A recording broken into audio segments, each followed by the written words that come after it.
Okay, actually, so next. They said if you got an appointment like a dentist or doctor, you take stuff and then you get evidence straight away. Yeah.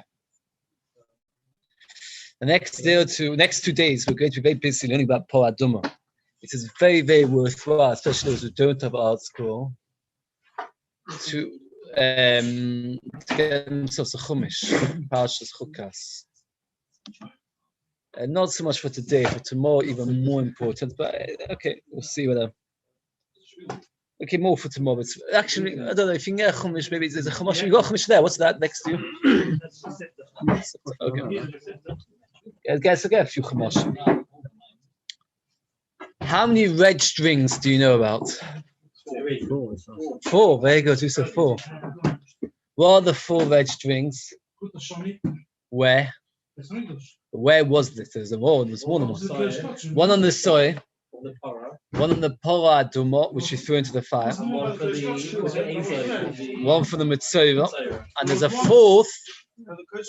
No, that's not mentioned there so far. We did mention there. So you hear the Gemara says the one that the soil that went into the Kodesh HaKadoshim, according to some, had 4. Of those 4, we only talk about 3. The 3 being excluding the one that went inside the Kodesh. Of those 3, we said there are 3 measurements: 10 zuz, 8 zuz, or 2 salat, and 2 zuz. And what happened was, we said, does anybody remember which one that got the 10 zuz? Por Aduma needed weight. Which one got the 8 zuz? Because you have to tear it in half. And the Mitzvah gets 2. We're up to Beis and Medal 3 lines from the top where the Gemara now disagrees with what you've all just said. They argue. One says you have to have 10 zuz. Only 2 zuz. Shekel is 2 zuz. That means if you remember, we had 2, 8, and 10. So one says 10 and one says 2. A good way to remember it, the one who said a lot went for the highest, which is 10. The one that went down went for the lowest, which is 2. And actually, it's a Mishnah in Menachos. Does anybody know what that Mishnah teaches us? What's that Mishnah teaching us? The Pasuk says, the Torah says Ve'ach nichoyach by the cow, and it says Ve'ach nichoyach by a bird to tell you that when a person is marba or mamit, Hakadosh Baruch Hu finds a Ve'ach nichoyach, which is a very, very, very central understanding of Avodas Hashem. That by Hashem, the ikka is that the person should have the rotzen to serve Hashem. It doesn't make a difference how marba. We're borrowing the phrase, but that's what the phrase comes from. You're wrong. They're not arguing about a cow. They were arguing about the Sar Mishtalach. One man said you needed 10, and one said 2. Yoma, the day they were arguing, the big Amoyra Rav Bar Kissi was Nifta. And they said the simon as follows. Rav Bar Kissi mechapek Sar Mishtalach. If you remember, we once mentioned, he said vidu 3 times. But the Maisa, the Sar Mishtalach took which Averas? All the Averas of all of Klal Yisrael, with the exception of Tumas Mikdash V'Kadosho, which was done with the other soil, another part. And the day that Rav Bar Kissi was Nifta, that day was the day they were arguing about the Sar Mishtalach. And they said that just like a tzaddik is Nifta, when the tzaddik is Nifta, he's Mechaper like the Sar Mishtalach. That was a simon to remember the event. So very briefly, we have 3 measurements, 10, 8, 2. We had one opinion, we said yesterday, 10 is Por Aduma, 8 is Sar Mishtalach, 2 is the Mitzvah. Then we had today 2 more opinions, and both of them are arguments. Either 10 and 2 regarding the Por Aduma, or 10 and 2 regarding the Sar Mishtalach. Right. Now we're moving on to a new topic, we're moving on to the topic of Por Aduma and the Par Yom Kippur. Omar Yitzchak. Shtei shchita shomati. I heard about 2 kinds of shchita. Achas shapor v'achas shaporoi. One's poro, meaning Por Aduma. One is poroi, his cow, which is the cow on Yom Kippur. Achas kashir b'zor v'achas pesula b'zor. One Yisroel is allowed to do, one Yisroel is not allowed to. V'lo yadanu ha'minayu. I do not know which one. the connection to the previous sugya is very similar. That before we had measurements of the tongues of lead, and we didn't know which one has which measure, which one has to have a weight, etc. That was what we had yesterday. He said, I heard. It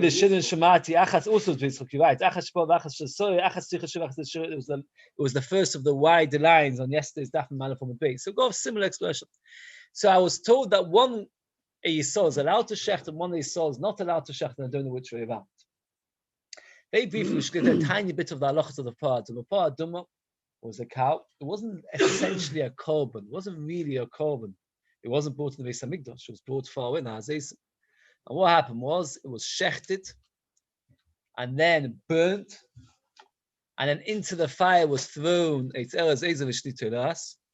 Then you would take the ashes and you'd collect the ashes, and then you'd collect huge amounts of water from a Mayim Chaim, which meant a live spring.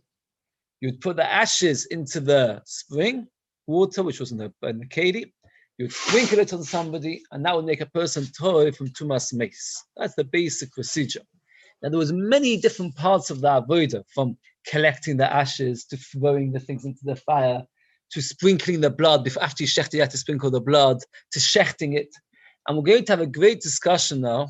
Who could do what? Could a woman, for example, collect water from the Mayim Chaim? Could a woman sprinkle? Could a child do it? Could a Yisroel do it? This is a very big discussion, and every avodah has to be defined on its own accord. And we're first going to discuss a bit the shechita. So the word says like this: Itma. We've got remember shchitas po v'po Rav Shmuel. It's machlekes Rav and Shmuel. Chadoma po psula po kasher v'chadoma po psula po kasher. There's an argument between Rav and Shmuel. One says by the parah duma it's possible. One says by the parah Yom Kippurim it's possible. I wish everyone one holds it's possible. The other then it's kosher for the other one. Says, well, let's try and establish who said what. This time the Rav doma po psula. That by parah duma it's possible. Doma b'zeh shchitas po b'zo psula. The Gaon changes the gills to not doma b'zeh. He says doma b'zeh omar Rav, and that way it makes it even easier to understand. That's what Rav is saying. Shchitas po b'zo psula. But Marav Allah, Rav said, I'll prove it to you. Elozo v'chuko shoninu boh. It says there in the parsha of Parah Duma Elozo. It says in Satar Beis Elozo hakoyin, and later it says Zos chukas. So before that it says Zos chukas ater. One of the things we said that whenever the Torah uses the word chukah, what does it mean? It's ma'aker. It's ma'aker. Any time it says chukah, it is ma'aker. So therefore, the Gemara says this time it's a Rav. The Rav is the one who holds like that. So according to Rav, if he saw shecht the cow of the Kohen Gadol in Yom Kippur, good or no good? It's okay, because he holds the parah duma is no good, and therefore we can be medayek that other one, because each one only holds of one. So he would be. It's not like chatchila. We said it many times. The avodah of the Kohen Gadol should be done by the Kohen Gadol, but the evidence would be okay. But the parah duma is no good because it says alozo and chukah. We don't understand that logic. When it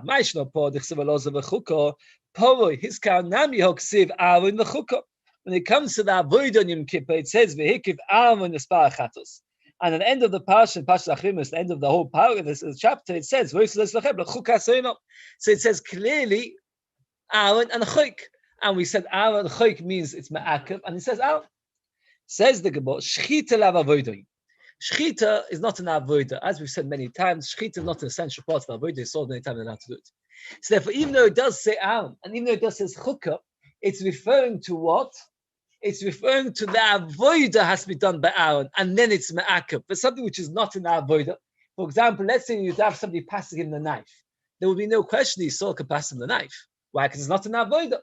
So similarly here, the shechita is not an avodah. So when the Torah says Aaron and chukah, it's not referring to the shechita. What's the obvious question? Very good. Says the Gemara Yochi Po Nami. Answers the Gemara Shani Po the Kodesh B'Dekabaisi. Po is not an avodah altogether. This is a very important logic which comes up in a few places in Shas, and that is like this: that when you have an avodah, like the avodah on Yom Kippur, you can differentiate between that which is an avodah and that which is not an avodah. Shechita is not an avodah. The Zvika is an avodah. So when the Torah says Aaron and the chukah, it's referring to that which is a real avodah. Shechita is not an avodah, so therefore you don't need Aaron, right? But when it comes to the parah duma, none of it is an avodah. As we said, none of it happened in the Beis Hamikdash. It happened outside the Harabais. So if none of it is an avodah, and the Torah says about some of it, Elazar should do it, and it says about it chukah, you cannot say, well, let's think which part is Elazar ma'akiv. You know what? We'll say only the part which is the avodah, because none of it is an avodah. Masha'inkim, when it comes to the avodah and Yom Kippur, Moshe, do you hear the logic? It's unbelievable logic. This more comes up many times in Shas. It's a shame not to catch the logic. Again, the Torah uses the word Elazar and chukah by Parah Adumah, and uses the words Aaron and chukah by Yom Kippur. So no point not is you have to either agree or disagree. We used to have Mashiach, we used to go to Shum from Blay Whitler, used to give Vad late at night. He used to say, I hope nobody hears Swiss. Everybody hears Swiss. He finds the Swiss the most annoying of them all. Why? Because during the Second World War, they always said that they're neutral. They're neutral. But yet, more Yidden were killed by escaping to Switzerland than those who escaped to Spain. There's one thing, if you say something, you have an opinion, but pretend to say that you agree with everything and you don't, that's we felt was very annoying. He used to say to us, either agree or disagree. So again, the Torah says Aaron and the Chukah, Aaron and the Chuk. By the Avodah on Yom Kippur, it says Aaron and the Chuk, which means what does the word Chukah teach us? What's the word Chukah teach us?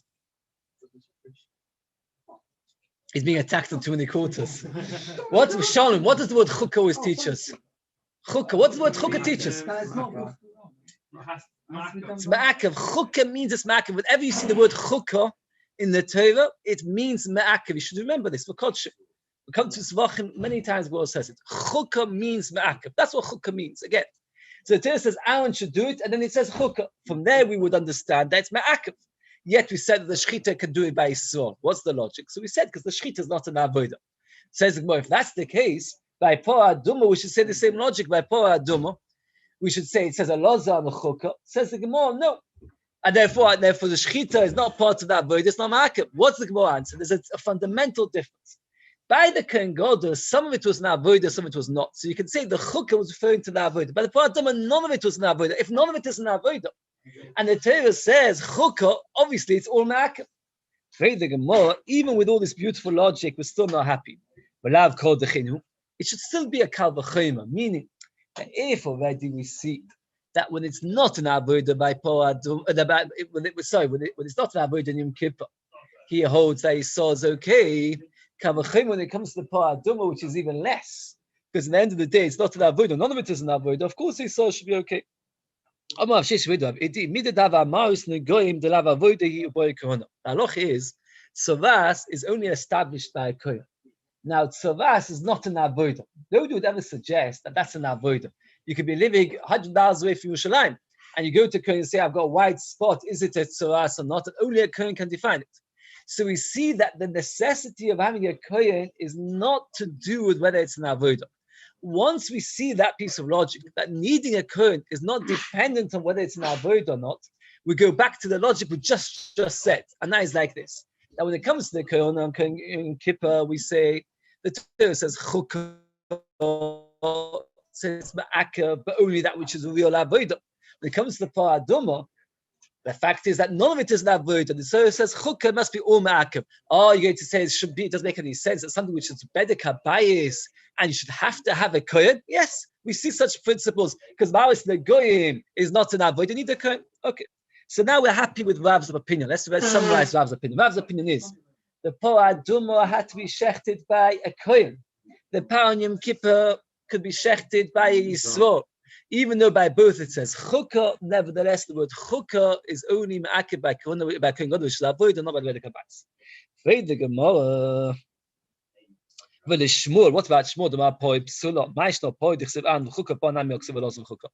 Whatever we ask them now, we can ask them Shmuel. Shmuel says that by Yom Kippur it's ma'akev. For Adumah it's not. But both of them it says Elazar or Aaron v'chukah.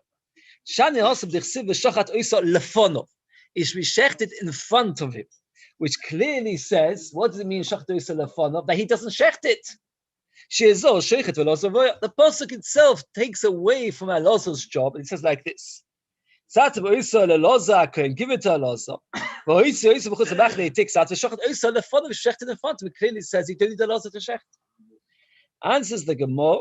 Rav says, well, okay, I understand, but what about Rav? What's Rav going to do in this pasuk? Rav, meaning that of course Elazar has to shecht, and while he shechts, he mustn't be mesiach dat, which is important halacha, that if you mesiach das, if you do not look over the par aduma, let's finish. If you don't look after the par aduma, even if you just take your mind away from it for 1 minute, it is completely possible. Yeah, but from shchita nomot, the shochat oisef shechted the fonov, that from then on, no should mesiach das. Says the Gemara, "Shmuel should mesiach das to be known. How does Shmuel know that he must mesiach das? Nafkelim b'v'sas apart le'enov. You should put it in front of him. They should be watching constantly." Says the Gemara, what does Rab do? We've got one lefonov, one le'enov. Why does it need to say it twice? It says, well, Rav, chad b'shchita v'chad b'sveifa v'tzricha. The Torah need to tell us twice that there should be hesach hadas. Right? You might have thought the shchita, that's the beginning of the avodah, so that you mustn't have hesach hadas. Our sveifa, sveifa, already almost finished, it doesn't matter. Because of achwana b'sveifa, b'shud the hashtum discuss report. Now it becomes the ashes which you needed to make it into ashes of par aduma. Our shchita, which is only the beginning and not the actual making it into royal to be used. So now we've got like this. According to Shmuel, he says only on Yom Kippur is ma'akev, not on par aduma. Why not by par aduma? Because there's lefonov. Lefonov tells you clearly that he doesn't need to do it. Rav says no. Lefonov means to tell you shvino hesach hadas. According to Rav, there's 2 psukim. According to Shmuel, there's only 1 pasuk. According to Rav, there's a pasuk le'enov and lefonov. One tell you about the shchita, one tell you about the sveifa, because you need both. Because without both, you will not know both the shchita and the sveifa. Now the Gemara says, according to Rav, if the Torah tells you in 2 places, evidently in other places it doesn't matter if you switch off. If the halacha would be that you always have to be switched on, you always have to be concentrating, the Torah should just say it once by the whole thing. But if the Torah only tells us by 2 of the avodas, what the Torah is telling us is some of the avodas require, some don't. The question is that which avodas, according to Rav, does not matter the hesach hadas. Here's a slightly different svar. Here it's to do with the fact that if the Torah really wanted to teach you the right way through, the Torah should say do everything lefonov. The fact that the Torah says this lefonov, this le'enov is telling you this and this is important.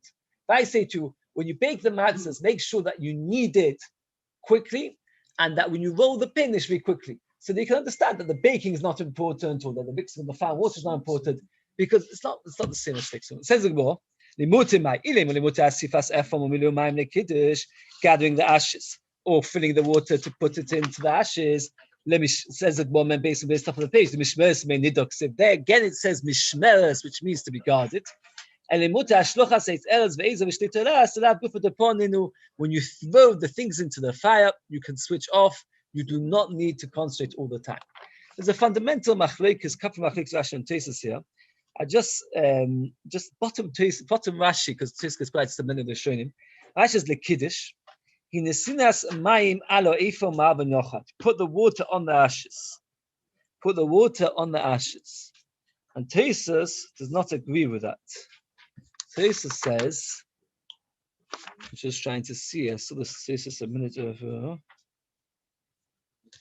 Where is it? I can't find it.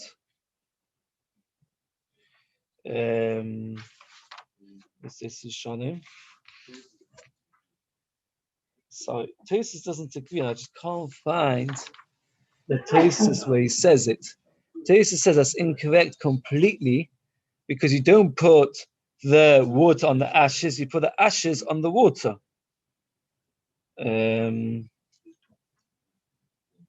not sure where. I'm sorry, it's gone completely out of my head. The Rashi says you put the water on the ashes, and Tosfos says it's not true. You don't put waters on the ashes, you put the ashes on the water. So here it is. It is Mem Gimel Amud Aleph. Tosfos Mem Gimel Amud Aleph, the second Tosfos. I'm sorry that it's in the wrong place. That's why. You put the waters on the ashes. On the contrary, that you put the ashes on the water. Tosfos holds in the Rambam passages like that. You don't put the water on the ashes. You put the ashes on the water. It's an interesting halacha of Rashi. Right. Okay. There's other questions. Let's get it clear. So the Beis says, let's go clear. We'll go back like a second. According to Rav and Shmuel, according to Rav, you do the shchit. According to Rav, the par aduma has to be done by a kohen, but the kohen and kippur could do it to somebody else.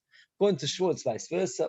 Rav learns it from the fact that it says chukah, but by Yom Kippur, chukah is only referring to the real avodah. Shmuel ends it the other way around because it's the fun of means that he doesn't do it. Now the Gemara brings the same machlokas Rav and Shmuel, but two other people arguing regarding this machlokas. Itma. Shchitas por bezor. Rav Ami Omar Ksheiro, Rav Yisrael Omar Psul. Rav Ami says it's kosher, Yisrael Dafka says it's possible. Ulama Ksheiro, Ula says it's kosher, Omilo Psul, and some say the Ula says it's possible. Go machlokas Amiroim, the same machlokas of Rav and Shmuel. Mosiv of Yeshua Ba'abel Yisroel de Rav to support Rav that what? That according to Rav, it is possible you have to have a coin for the Por Aduma. This is referring to the halachas of the Por Aduma. And it says like this: a woman is not allowed to sprinkle. A woman is not allowed to sprinkle when it comes to the day 3 and day 7. The reason a woman is not allowed to sprinkle is because the Torah actually uses the word that a man should take the water and sprinkle. It says like this. Wasaf ish. Wasaf ish Torah, it says a man. So therefore, a woman is not allowed to. You have to do it in the day, because it says, so for example, if you get sprinkled at night, it's no good. You have to get sprinkled in the day. How do you know regarding the shchita? The kabbalah stoma on catching the blood. The azor stoma on sprinkling the blood. The sveifosa and the burning of the cow. How do you know that this has to be done during the day? That means the Gemara, it doesn't ask how. The Chazal don't ask how do you know that a woman can't do it? Why not? Why does the Beis not ask how do you know a woman can't do any of these things? The answer is in every one of these things it says either the word ish or a losa. So therefore we know that it has to be done by a man, not a woman. The question is only how do we know that it has to be done during the day? Where do we see from that it has to be done during the day? Again, the Beis starts off with two halachas. A woman is not allowed to sprinkle. That's halacha number 1. Halacha number 2, the sprinkling has to be done during the day and not during the night. I just want to briefly mention a Mishnah in Par, fascinating Mishnah, that when they would come to the Korban Pesach, every single Yid had to have sprinkling on the 3rd and the 7th day. Can you imagine 1 million Yidden coming? It's a Pfizer vaccine. It gets stressful. There's such a long queue. You have to have sprinkled. So what did they do? Does anybody remember? I once mentioned to you, Psachim, would have Kohanim standing on balconies, and everybody would just walk along the road. And if you felt a tiny drop on yourself, you never walked back. If you did not feel a drop, then you'd have to walk around and go through again. Can you imagine such a thing? Yes, the smaller people had to walk more times. Well, you have to make sure not to wear too many clothes, otherwise you won't feel the liquids going on you. No, you did it on the 3rd day and on the 7th day, whenever you wanted. That means every single day before Pesach, a couple of weeks before Pesach, there would be Kohanim standing on balconies, people walking through. So we know 2 halachas. A woman can't be sprinkling, and it has to be done during the day. The Beis continues regarding not the woman that we know a woman can't do. But the question is regarding the other things, the shechting, the burning, and things like that. Can it be done during the night? That's the question. Says the Beis, I'll prove it to you that they can't. Talmud Loma Torah. The Torah says Torah. Torah always tells us to include everything. We had this many times. Torah's Chatos, Torah's Mitzvah tells us that everything is the same rule. If that's the same rule, so everything has to be. If that's the case, even gathering the ashes, or filling water from the springs, or mixing the water with the ashes, which is called Kiddush, all that has to be done during the day, and that does not need to be done during the day. That can be done during the night. Tamudim Zois. Torah says Zois is limits. Zois is this, and this, nothing else. Torah includes, so you've got an inclusion, exclusion. We said the inclusion that has to be done during the day is referring to the shechita, catching the blood, sprinkling the blood, burning it, and throwing in the 8 cells of shitulas, those 5 avodas. The miut is referring to 3 things: gathering the ashes, gathering the water, and mixing the water and the ashes. Says the Gemara, who told you these 5 you have to do during the day, and these 3 can be done during the night? Who says? The Torah says one word which includes Torah, and the Torah says one word which comes to exclude Zois. So now we have to decide almost. If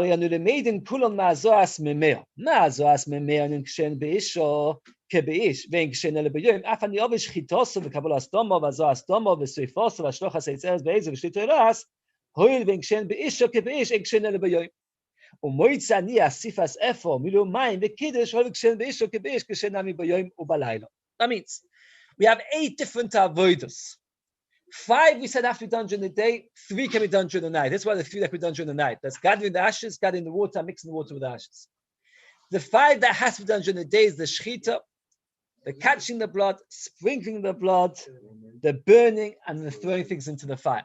Asks the Beis, what made you decide these 5 have to be done during the day and these 3 can be done during the night? What's the logic? It says it like this. I'll tell you the logic.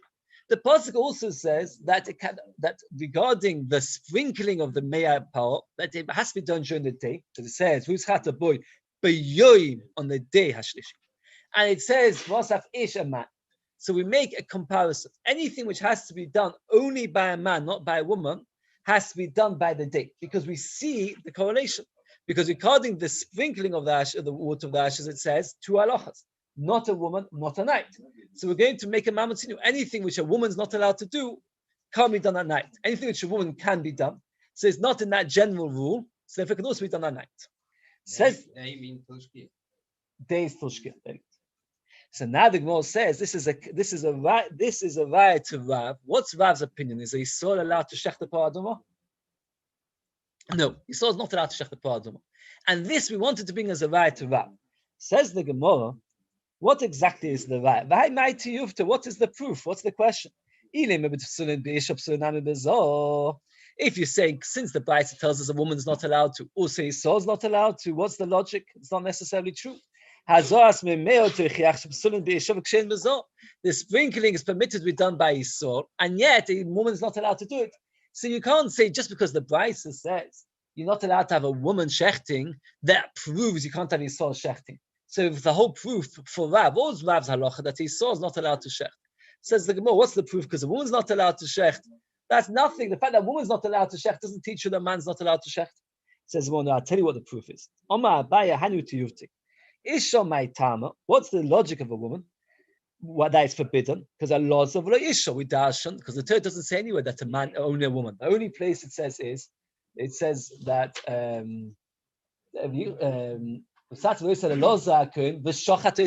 doesn't say anything about a man, it just says a loza.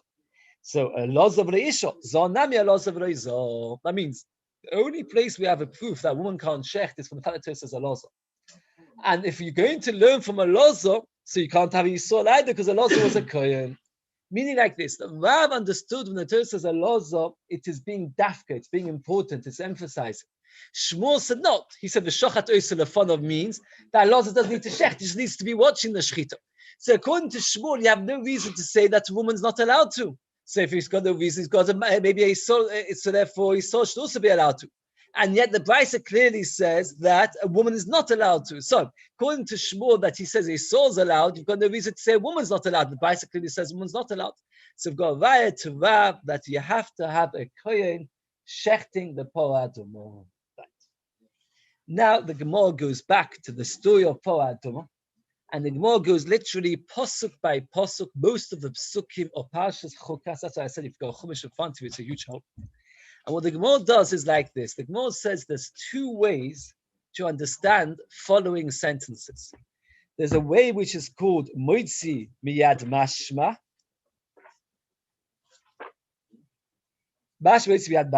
And you've got mashma mimela. Let's get the phrases clear. You've got mashma moitzi miyad mashma or mashma mimela. There's 2 ways to understand it. It sounds very daunting, but it's very, very straightforward. And that is like this. When I say to you a halacha about any topic, and then I say to you another halacha, and then another halacha, there are 2 ways these halachas can be understood. One is that the following halacha is a continuation and an addition to the previous one. That is called mashma mimela. It's a continuation, it's understanding. I say to you that a kohen has to do this, and then I say to you a kohen has to do that, and then somebody has to do this. It's each one is a continuation. But sometimes you could have a pasuk where the pasuk is clearly telling you that which I told you before is no longer true regarding the following avodah. So sometimes you have a pasuk which is coming to exclude the previous pasuk, and sometimes you have a pasuk which is coming to just continue and add to the previous pasuk. So when we look through the parasha, we're going to have to go through it clearly, and work out each pasuk. Is it coming to add or subtract to the previous pasuk? Says the entire parsha, meaning the entire parsha of Chukas, the first Perkutes. Mashma moitzim yad mashma. There's a meaning which is excluded from the previous meaning. Or mashma mimela does have a meaning which is mimela, and he goes through it. In the satam oisoh, you shall give it. What's it? The first poor aduma, elazar kohen. Oisah le'elazar. That one should be given to Elazar. Future generations do not need to give it to Elazar. What was the position of Elazar in the Mishkan? Anybody know? It was a scan Kohen Gadol. Who was the Kohen Gadol? I was the Kohen Gadol. Elazar was the older of the brothers. Was the scan. In fact, when the Anna Kohen dies, Elazar takes over because the scan, we said, always takes over when the Kohen Gadol loses his job. So Elazar was the scan. So we know that the first part Aduma had to be done with a scan. But it says, I saw it. It Elazar. Ikadami, some say the dirst to Kohen Gadol. You have to use a Kohen Gadol. Ikadami, the dirst to Kohen Head. It's called Machloikas, future part Adumas. So they have to be done by the Kohen Gadol or it can be done by any Kohen. It says, well, Bishlam Ladam, the dirst to Kohen Head, any Kohen Shapir. Because the Torah doesn't say anything. If the Torah doesn't say anything, it means anybody. It says, take it to Elazar. Next one doesn't need to go to Elazar, go to any Kohen. Where in the world would you learn the idea that you'd have to have a Kohen Gadol for future ones? The Torah says, those chukas ater. And regarding the avodah on Yom Kippur, it says that this should be a chuk lochem, a series that should be a chukah for you.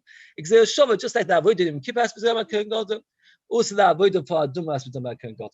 So we've just explained one pasuk. That's pasuk Beis, if you've got it.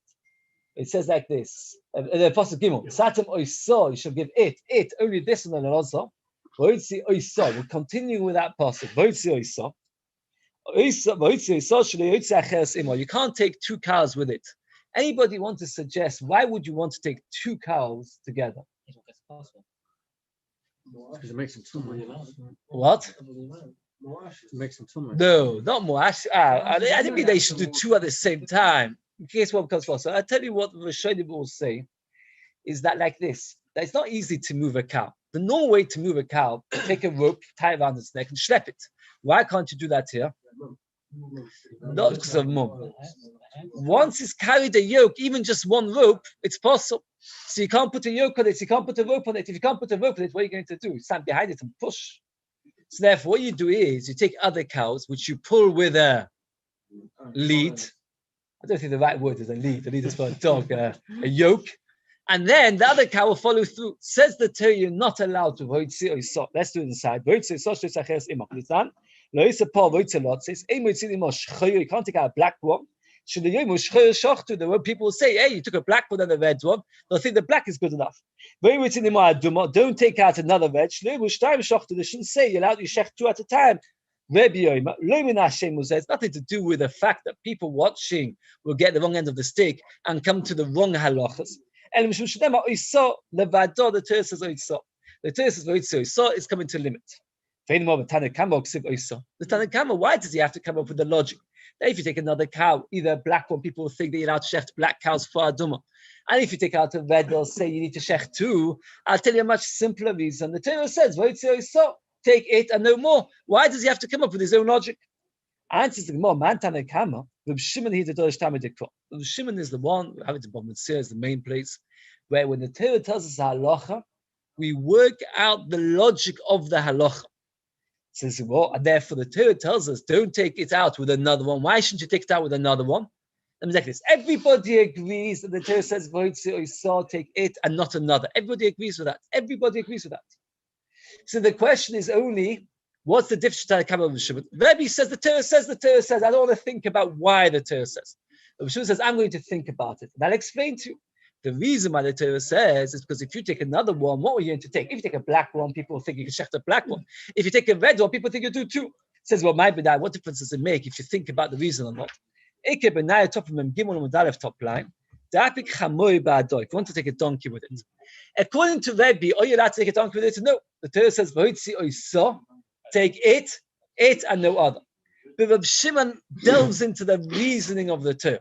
What's the reasoning of the Torah? Why are you only allowed to take out a cow, not another one? Because people make a mistake. If you take a donkey with it, will people make a mistake? No, because everybody knows that you don't take a donkey for a aduma. So therefore, since there's no chashash, the machlokes between Tanakama and Rabbi is if the cow is reluctant to move, can you drag a donkey with it in order? According to the Tanakama, you're allowed to. Why? Because people will make a mistake. And even though the Torah says you mustn't, the Torah only means in the case where people might make a mistake. According to Rabbi, the Torah says, Rabbi go Shitas of Yehuda, which is Eino Derish Tamid Dekor. And therefore, he says they're not allowed. I just want to do a few more lines because the next V'shochat oisa shelo yishchot acheres imo. You're not allowed to shecht another one with it. You're not allowed to shecht two at a time. That's already the end of Pasuk Gimel. So we had 3 times it says oisa. When the satin oisa give it, that's the first paraduma. Later paradumas was done either by a normal kohen or kohen gadol. V'hoitzi oisa take it to teach you you're not allowed to take out another cow, maybe not even another donkey. Shochat oiso, you're only allowed to shecht one at a time. Lefonov. So now you can already tell me yourselves what's lefonov teach you. Levav you're not allowed to switch off. Lishmo shezo sheichet veloza voya, that you don't need a kohen to shecht. Lefonov means Elazar just needs to oversee it, but not that Elazar shecht it. And according to Shmuel, who can shecht it? Anyone, even a Yisroel is allowed to shecht it. According to Rabbi, you need a kohen. So machlokes, what's the shochat oisa lefonov mean? So there's 4 droshes in this pasuk, 3 times oisa, and the fonov, and you've got to understand each one. Now we haven't yet got to the thrust of Ula, which was that sometimes you have a pasuk which is coming to limit the previous pasuk, and sometimes you have a pasuk which is coming to increase the previous pasuk. Only what Ula does is he starts from the beginning of the parasha and he works his way through, and soon we're going to see psukim which contradict, or so to speak, limit the previous pasuk, and later we're going to see psukim which don't limit. And therefore we're going to come to it with Shem. Tomorrow we're going to stop here. And we're going to come on to Ula's main next point, that sometimes the psukim limit to some ads. We're up to Velokach, which is 6, 7, 9 from the top of the Shkoyach.